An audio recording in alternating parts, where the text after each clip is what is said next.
আসসালামু আলাইকুম। প্রিয় শিক্ষার্থীরা, তোমরা কেমন আছো? নিশ্চয়ই ভালো আছো। আমিও ভালো আছি, আলহামদুলিল্লাহ। আমি মহেশপুর পাইলট মাধ্যমিক বালিকা বিদ্যালয়ের সহকারী শিক্ষিকা মোসাম্মদ নাসিমা খাতুন তোমাদের নবম ও দশম শ্রেণীর বাংলাদেশ ও বিশ্ব পরিচয় এই বিষয়টা নিয়ে আজকে আলোচনা করব। আজকে আমরা আলোচনা করব চতুর্থ অধ্যায়, বাংলাদেশের ভূপ্রকৃতি ও জলবায়ু। শিক্ষার্থীরা তোমরা অবশ্যই বই নিয়ে বসে পড়ো এবং আমি যেটা আলোচনা করছি সেটা তোমরা মনোযোগ সহকারে শোনো। আমরা আজকে কি পড়ব? বাংলাদেশের ভূপ্রকৃতি ও জলবায়ু। বাংলাদেশের ভূপ্রকৃতি ও জলবায়ু আমরা অবশ্যই জানি, তাই না শিক্ষার্থীরা, যে বাংলাদেশ পৃথিবীর অন্যতম বৃহৎ বদ্বীপ। সবারই জানা, বাংলাদেশ পৃথিবীর অন্যতম বৃহৎ বদ্বীপ। সমগ্র বাংলাদেশে কি আছে? সমগ্র বাংলাদেশে সামান্য পাহাড়ি অঞ্চল আছে, সীমিত উঁচু ভূমি এবং নদী বিধৌত এক বিস্তীর্ণ সমভূমি নিয়ে বাংলাদেশ গঠিত। কি সমগ্র বাংলাদেশ সামান্য পাহাড়ি অঞ্চল, সীমিত উঁচু ভূমি এবং নদী বিধৌত এক বিস্তীর্ণ সমভূমি নিয়ে গঠিত। এদেশের ভূপ্রকৃতি কেমন আমরা সবাই জানি, তারপরেও শোনো। এদেশের ভূপ্রকৃতি নিচু ও সমতল। বাংলাদেশের জলবায়ু মোটামুটি কি সমভাবাপন্ন।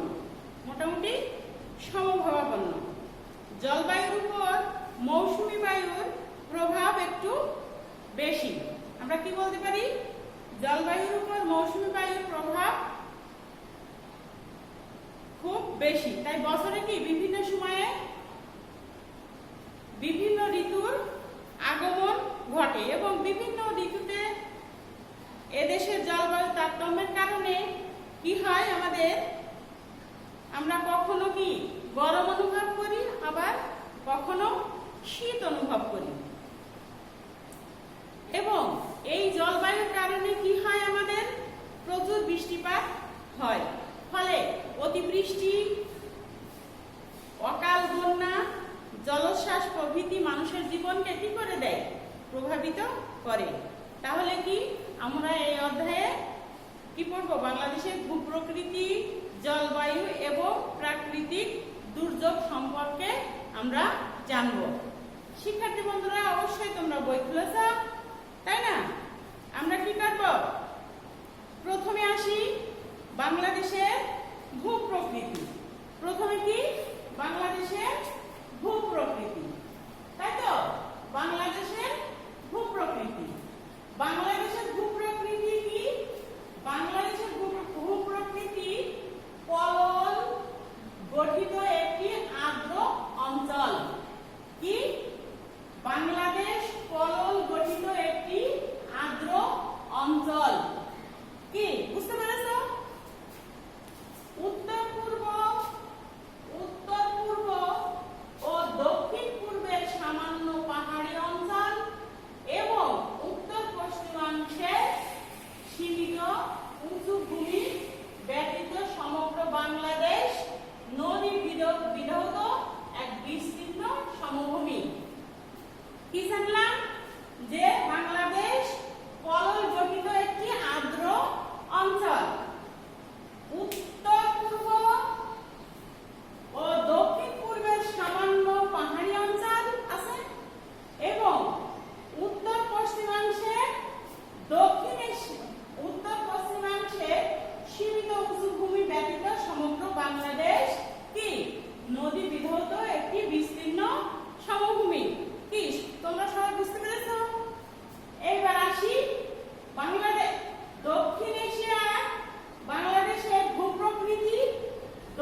কিলোমিটার। তাহলে আমাদের অবশ্যই মনে রাখতে হবে কি, পূর্ব পশ্চিমের সর্বোচ্চ বিস্তৃত কত কিলোমিটার? 440 কিলোমিটার। আর উত্তর পশ্চিম থেকে দক্ষিণ পূর্ব প্রান্ত পর্যন্ত কত কিলোমিটার বিস্তৃত? 760 কিলোমিটার। বাংলাদেশের উত্তরে ভারতের পশ্চিমবঙ্গ, মেঘালয় ও আসাম, পূর্বে আসাম, ত্রিপুরা ও মিজোরাম এবং মিয়ানমার, দক্ষিণে বঙ্গোপসাগর এবং পশ্চিমে ভারতের পশ্চিমবঙ্গ অবস্থিত। কোথায় কি অবস্থিত দেখো, আবার বলি, তোমরা মনোযোগ দিয়ে শোনো। বাংলাদেশের উত্তরে উত্তর পশ্চিম থেকে দক্ষিণ পূর্ব পর্যন্ত সর্বোচ্চ বিস্তৃতি 760 কিলোমিটার। বাংলাদেশের উত্তরে ভারতের পশ্চিমবঙ্গ, মেঘালয় ও আসাম, পূর্বে আসাম, ত্রিপুরা ও মিজোরাম এবং মিয়ানমার, দক্ষিণে বঙ্গোপসাগর এবং পশ্চিমে ভারতের পশ্চিমবঙ্গ অবস্থিত। বুঝতে পেরেছ? তাহলে কি আমরা বলতে পারি, দক্ষিণে কি অবস্থিত? দক্ষিণে বঙ্গোপসাগর। তারপরে কি বলতে পারি, বাংলাদেশের উত্তরে কি আছে, কি কি অবস্থিত? ভারতের পশ্চিমবঙ্গ, মেঘালয় ও আসাম, পূর্বে আসাম, ত্রিপুরা ও মিজোরাম এবং মিয়ানমার। বুঝা গেল? বুঝতে পেরেছেন নিশ্চয়? আর পশ্চিম ভারতের পশ্চিমবঙ্গ অবস্থিত। বাংলাদেশের মোট আয়তন আমরা সবাই জানি, কি জানি না?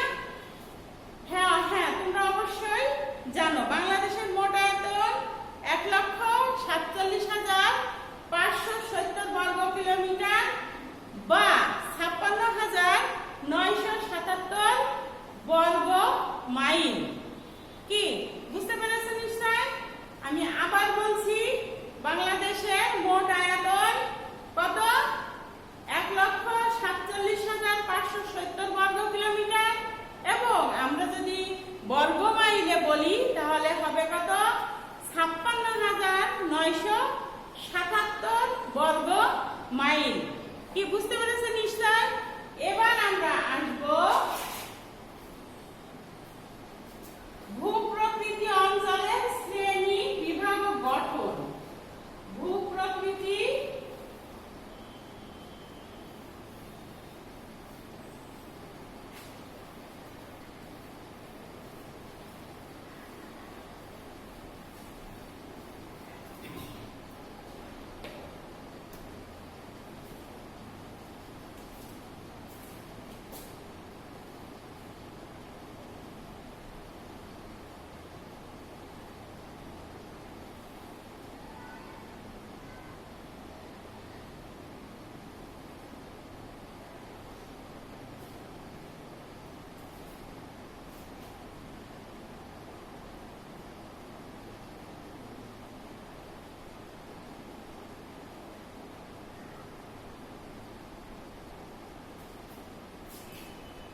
বাংলাদেশের ভূখণ্ড উত্তর থেকে দক্ষিণ দিকে ঢালু, উত্তর থেকে দক্ষিণ দিকে ঢালু।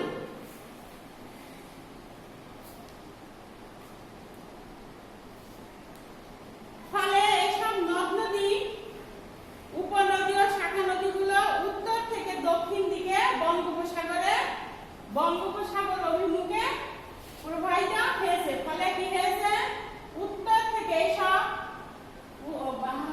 ভূখণ্ড উত্তর থেকে দক্ষিণ দিকে ঢালু। আমরা আগে পড়েছি কি দক্ষিণে বঙ্গোপসাগর। এই কারণে কি বাংলাদেশের নদ নদী যত আছে, উপনদী শাখা নদী যতগুলো আছে সবগুলো কি দক্ষিণ দিকে, উত্তর থেকে দক্ষিণ দিকে ঢালু। সেই কারণে কি বঙ্গোপসাগর অভিমুখে প্রবাহিত হয়েছে। কি হয়েছে, বঙ্গোপসাগর অভিমুখে প্রবাহিত হয়েছে। আমাদের অবশ্যই মনে রাখতে হবে যে আমাদের ভূখণ্ড উত্তর থেকে দক্ষিণ দিকে ঢালু। সেই কারণে নদ নদী, শাখা নদী, উপনদী যতগুলো নদ আছে সবগুলো কি উত্তর থেকে দক্ষিণ দিকে, দক্ষিণে বঙ্গোপসাগরে প্রবাহিত হয়েছে। মনে রাখতে হবে সবাইকে। বাংলাদেশের উত্তর পূর্ব, দক্ষিণ পূর্বাংশের পাহাড়িয়া অংশ ব্যতীত প্রায় সমগ্র দেশটি এই সব নদ নদীর পলল দ্বারা গঠিত সমভূমি। কি দ্বারা গঠিত? পলল দ্বারা গঠিত সমভূমি, তাই না? সবাইকে মনে রাখতে হবে, পলল দ্বারা গঠিত সমভূমি। বাংলাদেশের প্রায় সমগ্র অঞ্চল এক বিস্তীর্ণ সমভূমি। আমরা কি বলতে পারি? বাংলাদেশের প্রায় সমগ্র অঞ্চল এক বিস্তীর্ণ সমভূমি। বাংলাদেশে সামান্য পরিমাণে কি আছে? উঁচু ভূমি আছে। বাংলাদেশে সামান্য পরিমাণে উঁচু ভূমি রয়েছে। ভূপ্রকৃতির ভিত্তিতে বাংলাদেশকে আমরা পড়ছি না, ভূপ্রাকৃতিক অঞ্চলের শ্রেণী বিভাগ ও গঠন। তাহলে ভূপ্রকৃতি অনুসারে এই অঞ্চলকে কয়টি ভাগে ভাগ করা যায়? বাংলাদেশে সামান্য পরিমাণে উঁচু ভূমি রয়েছে। ভূপ্রকৃতির ভিত্তিতে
সম্পর্কে জানলাম, বাংলাদেশের ভূপ্রকৃতি ও জলবায়ু সম্পর্কে জানলাম যে বাংলাদেশ একটি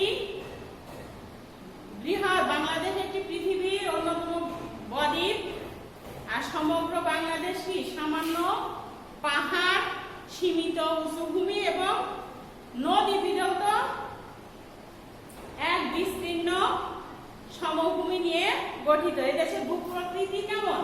নিচু ও সমতল। বাংলাদেশের জলবায়ু মোটামুটি সমভাবাপন্ন।